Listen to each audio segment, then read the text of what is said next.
اور 188 نمبر صفحہ پر حضرت علی المرتضیٰ کی روایت ہے۔ میرا آج کا جمعہ یہ ہے، بات جو بھی ہو، بات یہ ہے کہ میں نے شان صدیق اکبر بزبان علی المرتضیٰ پیش کرنی ہے، یہ میرا عنوان ہے۔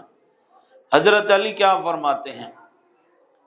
قال رسول اللہ صلی اللہ علیہ وسلم سألت اللہ عز وجل ان یقدمک ثلاثا فابا علی الا تقدیم ابی بکر۔ اللہ اللہ اللہ اللہ، سرکار علی پاک روایت کرتے ہیں، حضرت صدیق اکبر کو سناتے ہیں، کہتے ہیں کہ مجھے رسول پاک علیہ السلام نے فرمایا، میں نے 3 مرتبہ اللہ تعالیٰ سے درخواست کی کہ اے اللہ علی کو مقدم رکھا جائے۔ اللہ تعالیٰ نے فرمایا نہیں محبوب، ساری امت میں آپ کے بعد مقدم ابو بکر صدیق ہی ہوں گے۔ تو علی فرماتے ہیں میں نے اسے تسلیم کر لیا، میں نے رسول اللہ سے سنا۔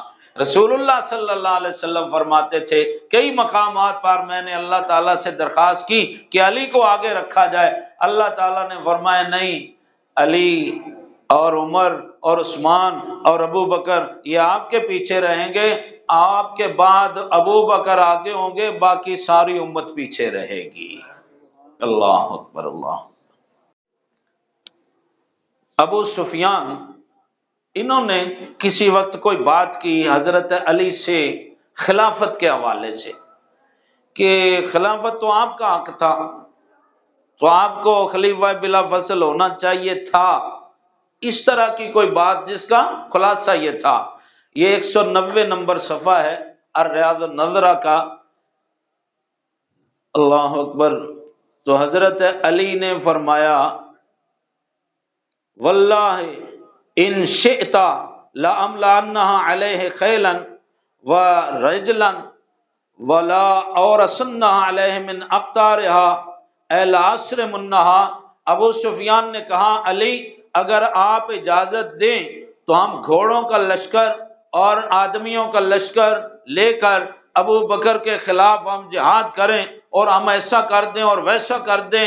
قال علی، سرکار علی نے فرمایا ما اريد ان نملأ علیہ خیلا ورجلا ولولا انا رأیناہ اہلا ما خلیناہ وإیاہ یا ابا سفیان۔ سرکار علی پاک نے فرمایا ابو سفیان کس طرح کی باتیں کر رہے ہو، کیسی باتیں مجھ سے کرتے ہو؟ خدا کی قسم اگر میں علی اور ہم اہل بیت اور میری اولاد اور میرے بھائی اگر ہم ابو بکر کو خلیفہ برحق نہ مانتے تو ہم ایک دن بھی خلافت پر ابو بکر صدیق کو نہ رہنے دیتے۔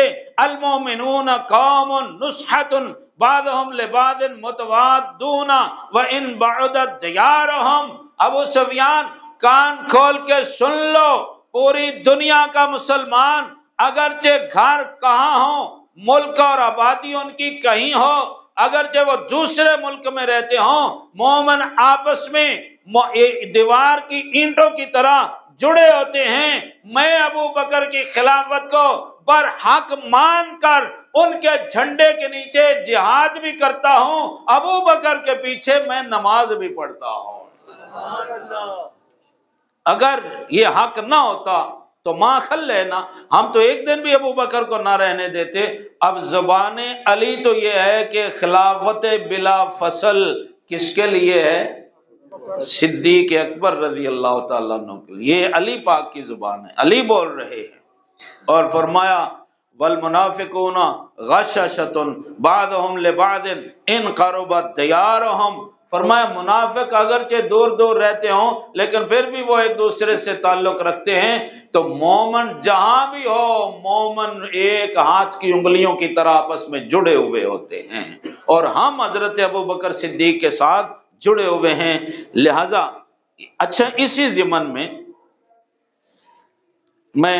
یہ ایک ان کی جن لوگوں کی بات ہو رہی ہے، میں اس پاکیزہ محفل میں پاک جگہ میں ناپاک لوگوں کا نام نہیں لینا چاہتا، جو خلافت صدیق اکبر کا انکار کرتے ہیں اور جو خلفائے ثلاثہ کی خلافت کو نہیں مانتے، یہ ان کی کتاب ہے۔ یہ نہج البلاغہ یہ ان کی ہے، یہ ہماری اہل سنت و جماعت کی نہیں ہے۔ جو صدیق اکبر کو، عثمان غنی کو، عمر فاروق رضی اللہ تعالیٰ عنہم کو خلیفہ نہیں مانتے، یہ ان کی کتاب ہے، 368 نمبر صفحہ ہے۔ یہاں ایک خط لکھا ہوا ہے جو مولا علی پاک نے حضرت معاویہ کو لکھا، یہ خط ہے۔ اس میں آپ کیا لکھتے ہیں خلافت کے معاملے میں؟ اِنَّهُ بَایَعَنِ الْقَوْمُ الَّذِينَ بَایَعُوا أَبَا بَکْرٍ وَعُمَرَ وَعُثْمَانَ عَلَى مَا بَایَعُوهُمْ عَلَیْهِ، فرمایا اے معاویہ، میں اس لیے خلیفہ برحق ہوں کہ میرے ہاتھ پر ان لوگوں نے بیعت کر کے مجھے خلیفہ مانا جنہوں نے مجھ سے پہلے ابو بکر صدیق، عمر فاروق، عثمان غنی، ان تینوں کے ہاتھ پر بیعت کر کے اپنے اپنے وقت میں ان کو خلیفہ برحق مانا، انہی لوگوں نے مجھے بھی خلیفہ برحق مانا ہوا ہے۔ تو مولا علی کیا فرمان ہے کہ میرے ہاتھ پر ان کی بیعت ہے۔ فَلَمْ يَكُنْ لِلشَّاهِدِ أَنْ يَخْتَارَ وَلَا لِلْغَائِبِ أَنْ يَرُدَّ إِنَّمَا الشُّورَى لِلْمُهَاجِرِينَ وَالْأَنصَارِ۔ مولا علی فرماتے ہیں فیصلہ مہاجرین اور انصار کے ہاتھ میں ہے، کسی کو ان کے علاوہ یہ اختیار نہیں کہ وہ چاہے تو خلیفہ کو مانے چاہے تو نہ مانے۔ فرمایا ماننا پڑے گا۔ ان اجتمعوا علی رجل وسموه اماما کان ذلک للہ رضا، اگر یہ مہاجرین اور انصار کسی کو اپنا خلیفہ بنا لیں، اس میں اللہ تعالی کی رضا شامل ہو جاتی ہے۔ ابو بکر کو مہاجرین نے خلیفہ بنایا، عمر فاروق کو، عثمان غنی کو مہاجرین اور انصار نے بنایا، انہی لوگوں نے مجھے خلیفہ بنایا ہوا ہے۔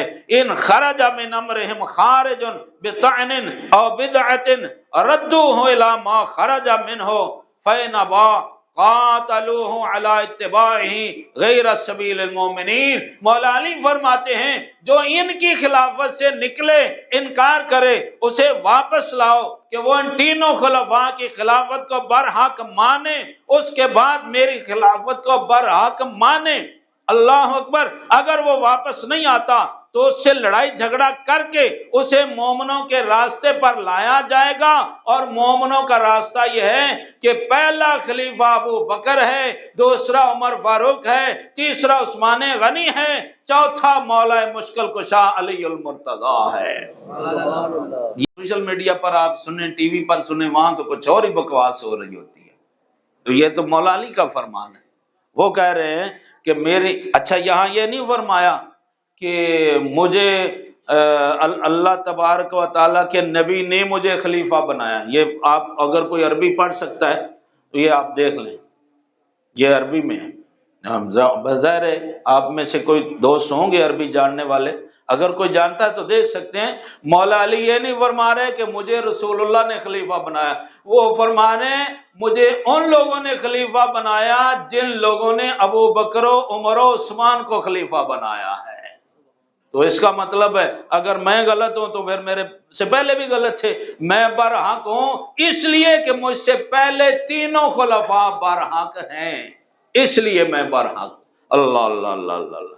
تو حضرت مولا علی پاک تو یہ تو کتاب بھی ان لوگوں کی ہے، یہ تو ہماری کتاب بھی نہیں ہے، انہوں نے خود لکھا۔ بعد میں اگر آپ اس کا کوئی لینا چاہیں فوٹو کاپی وغیرہ تو اجازت ہے میری طرف سے، کوئی حوالہ دیکھنا چاہیں تو دیکھ سکتے ہیں۔